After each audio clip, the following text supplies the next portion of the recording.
الحمد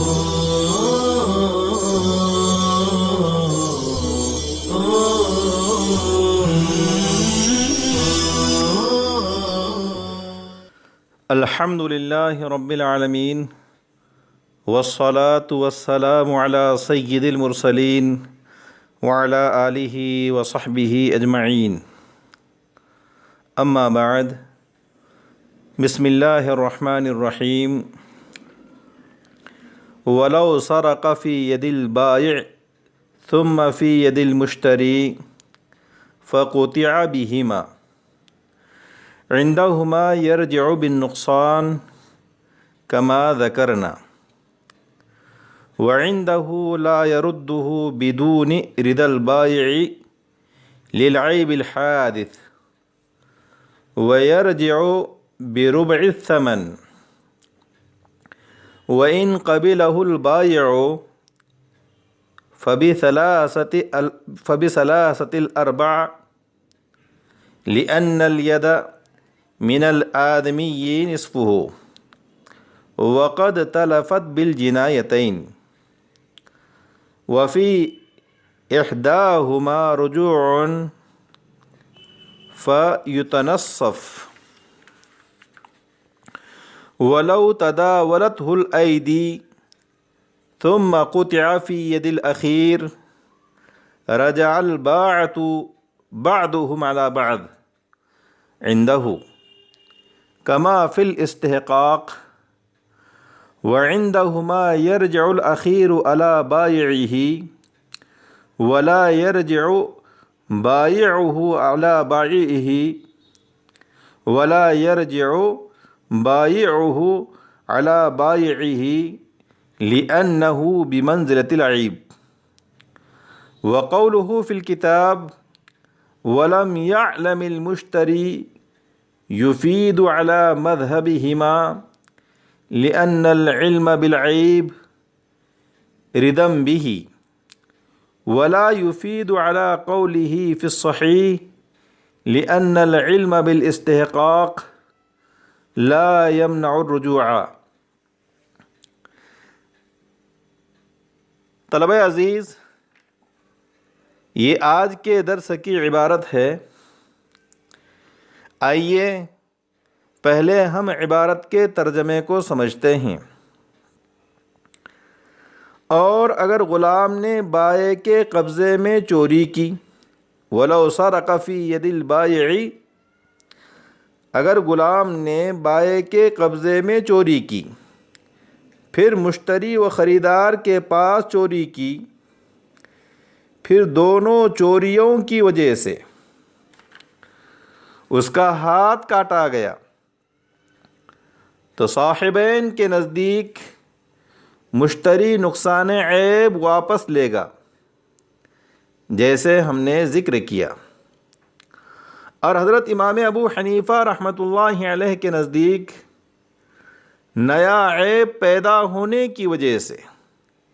بغیر بائع کی رضامندی کے اس کو واپس نہیں کر سکتا، اور چوتھائی ثمن واپس لے گا. اور اگر بائع نے ہاتھ کٹا ہوا غلام قبول کر لیا تو مشتری و خریدار 3/4 ثمن واپس لے گا، کیونکہ آدمی کا ہاتھ اس کا آدھا ہوتا ہے، اور وہ 2 جرموں 2 جنایتوں کی وجہ سے تلف ہوا ہے، اور ان دونوں میں سے ایک میں مشتری کو نقصان عیب واپس لینے کا حق ہے، تو اس آدھے کے 2 ٹکڑے ہو جائیں گے. آگے کی عبارت وَلَوْ تَدَاوَلَتْهُ الْأَيْدِي ثُمَّ قُطِعَ فِي يَدِ الْأَخِيرِ،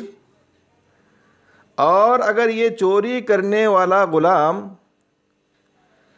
کئی خریداروں میں فروخت ہوا، پھر آخری خریدار کے قبضے میں اس کا ہاتھ کاٹا گیا، تو حضرت امام ابو حنیفہ رحمۃ اللہ علیہ کے نزدیک ہر ایک مشتری و خریدار اپنے بائع سے ثمن واپس لے گا، جیسا کہ استحقاق کی صورت میں ہوتا ہے، اور صاحبین کے نزدیک آخری مشتری و خریدار اپنے بائع سے واپس لے گا، اور اس کا بائع، اس کا سیلر اپنے بائع سے واپس نہیں لے سکتا، کیونکہ یہ عیب کے مرتبے میں ہیں۔ اور ماتن کا قول کتاب میں وَلَمْ يَعْلَمِ الْمُشْتَرِي صاحبین کے مذہب پر تو مفید ہے، کیونکہ عیب پر مطلع ہونا عیب کے ساتھ رضامندی ہوتی ہے، اور صحیح قول پر مفید نہیں ہوگا، کیونکہ استحقاق سے واقف ہونا ثمن واپس لینے کو نہیں روکتا۔ طلبہ عزیز، یہ عبارت کا ترجمہ ہوا۔ اب آئیے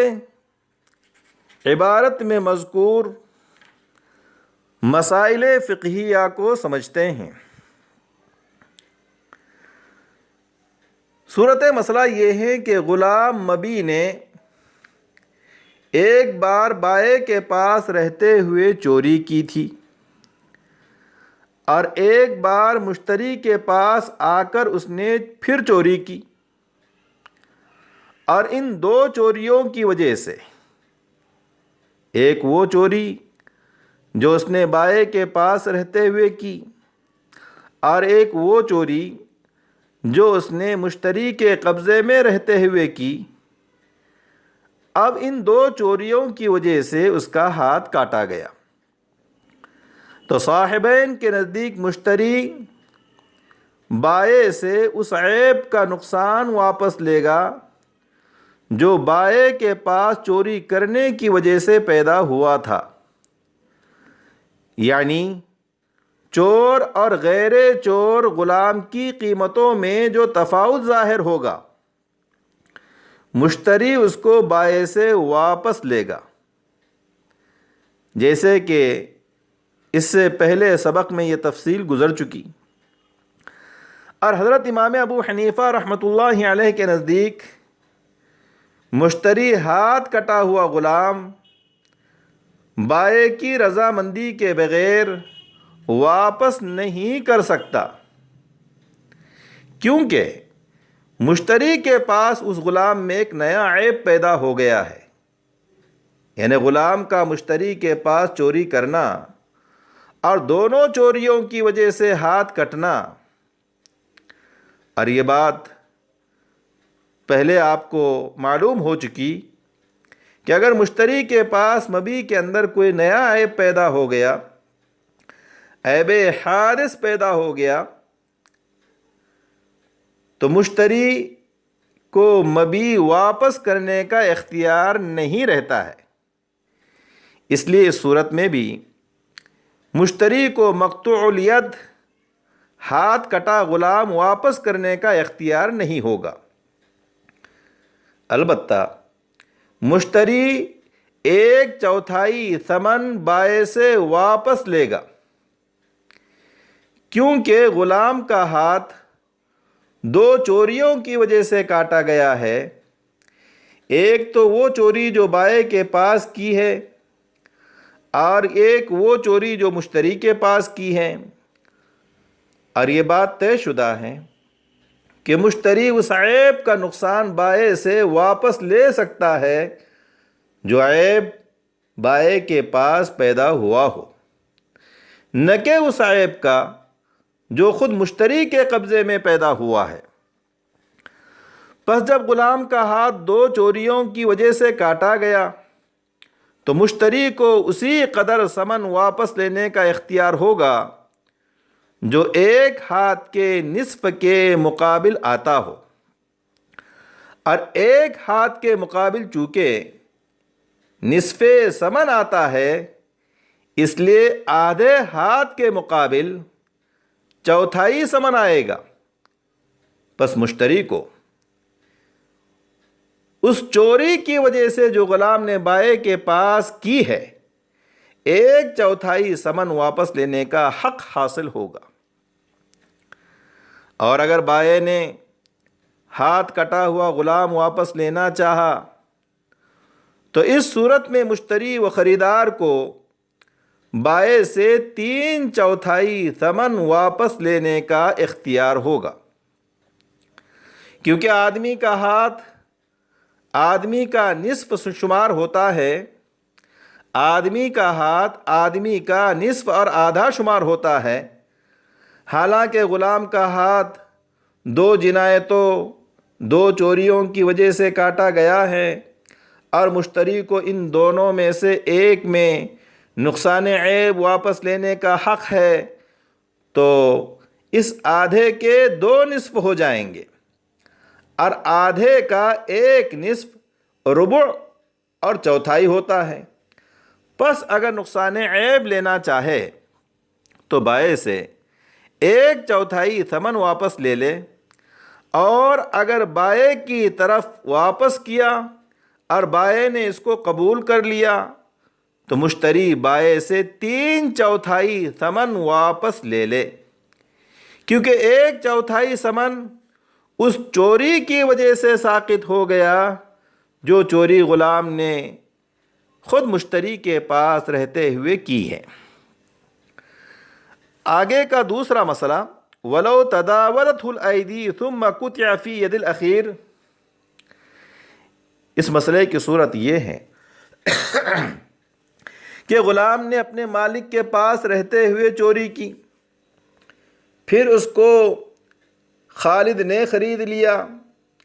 اور خالد سے ساجد نے خرید لیا اور ساجد سے زاہد نے خریدا، پھر آخری مشتری یعنی زاہد کے قبضے میں اس کا ہاتھ اسی چوری کی وجہ سے کاٹا گیا جو اس نے اپنے مالک اول یعنی بائع اول کے پاس کی تھی۔ تو حضرت امام ابو حنیفہ کا مذہب یہ ہے کہ ہر ایک مشتری مقطوع الید غلام واپس کر کے اپنے بائع سے اپنا پورا ثمن لے گا، یا مقطوع الید غلام کو اپنے پاس روک کر اپنے بائع سے آدھا ثمن واپس لے گا، یعنی زاہد ساجد سے لے گا، ساجد خالد سے لے گا اور خالد اس کے پہلے مالک سے لے گا جس کے قبضے میں غلام نے چوری کی ہے، کیونکہ حضرت امام ابو حنیفہ رحمۃ اللہ علیہ کے نزدیک غلام کے ہاتھ کا کاٹا جانا استحقاق کے مرتبے میں ہے، یعنی یہ ایسا ہو گیا گویا کہ اس غلام پر کسی نے اپنی ملکیت کا دعویٰ کیا اور اس کو ثابت کیا اور غلام مستحق ہو گیا۔ اور استحقاق کا حکم یہ ہے کہ آخری مشتری کے پاس اگر غلام مستحق ہو گیا تو ہر ایک مشتری اپنے بائع سے ثمن واپس لیتا ہے۔ بس اسی طرح ہاتھ کاٹے جانے کی صورت میں ہر مشتری و خریدار اپنے بائع سے ثمن واپس لے گا، اور صاحبین کا مذہب یہ ہے کہ آخری مشتری یعنی زاہد تو اپنے بائع یعنی ساجد سے نقصان عیب واپس لے سکتا ہے، لیکن زاہد کا بائع یعنی ساجد اپنے بائع سے یعنی خالد سے نقصان عیب نہیں لے سکتا، کیونکہ ہاتھ کا کاٹا جانا صاحبین کے نزدیک عیب کے درجے میں ہے، عیب کے مرتبے میں ہے، اور سابق میں یہ بات گزر چکی کہ مشتری اگر حابس مبیع ہو، مبیع کو روکنے والا ہو، تو اس کو نقصان عیب واپس لینے کا اختیار نہیں ہوتا ہے، خواہ اس کو مبیع کے اندر پیدا شدہ عیب کا علم ہو یا علم نہ ہو، اور مشتری حابس مبیع نہ ہو اور مبیع واپس کرنا بھی متعذر نہ ہو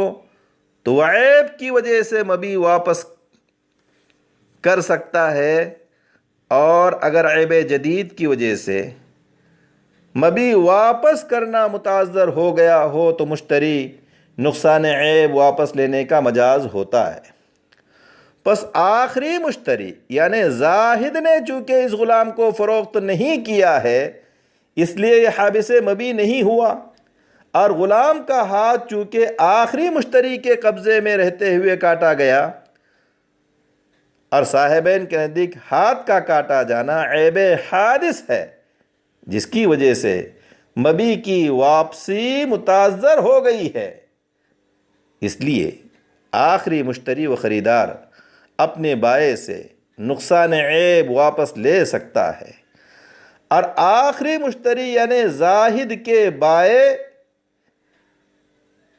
یعنی ساجد نے چونکہ اس غلام کو فروخت کر دیا ہے، اس لیے ساجد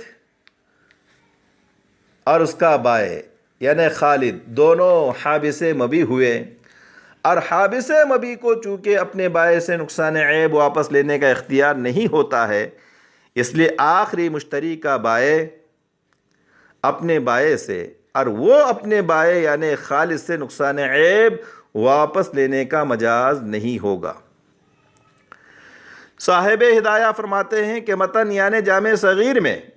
امام محمد کا قول وَلَمْ يَعْلَمِ الْمُشْتَرِي یعنی غلام کا چور ہونا مشتری کو نہ بیع کے وقت معلوم تھا نہ قبضے کے وقت معلوم تھا، صاحبین کے قول پر تو مفید ہے، لیکن امام صاحب کے صحیح قول پر مفید نہیں ہے، کیونکہ صاحبین کے نزدیک چوری کی وجہ سے ہاتھ کٹنے کا وجوب بمنزل عیب کے ہے، اور مشتری کا خریدتے وقت یا قبضے کے وقت مبی کے عیب سے واقف ہونا مشتری کا عیب پر رضامندی شمار ہوتی ہے، اور مبی کے عیب پر مشتری کی رضامندی اس کے خیار عیب کو ساقط کر دیتی ہے۔ اس لیے خیار عیب باقی رہنے کے واسطے مشتری کا عیب سے لا علم رہنا، ناواقف رہنا ضروری ہے، اور حضرت امام صاحب کے نزدیک چونکہ سرقے کی وجہ سے ہاتھ کاٹا جانا بمنزل استحقاق کے ہے، اور مشتری کو اگر مبی کے مستحق ہونے کا علم ہو جائے تو یہ علم رجوع بالنقصان کے لیے مانع نہیں ہے۔ اس لیے وَلَمْ يَعْلَمْ بِهِ الْمُشْتَرِي کی قید امام صاحب کے قول پر مفید نہیں ہوگی، یعنی امام صاحب کے نزدیک مشتری کی چوری کا علم ہو، یعنی امام صاحب کے نزدیک مشتری کو اس غلام کے چوری کا علم ہو یا علم نہ ہو، دونوں صورتوں میں اس کو رجوع بالنقصان کا حق حاصل ہوگا۔ امید ہے کہ یہ دونوں مسئلے آپ اچھی طرح سے سمجھ چکے ہوں گے۔ اکتفی علی ھذا والسلام علیکم ورحمۃ اللہ وبرکاتہ۔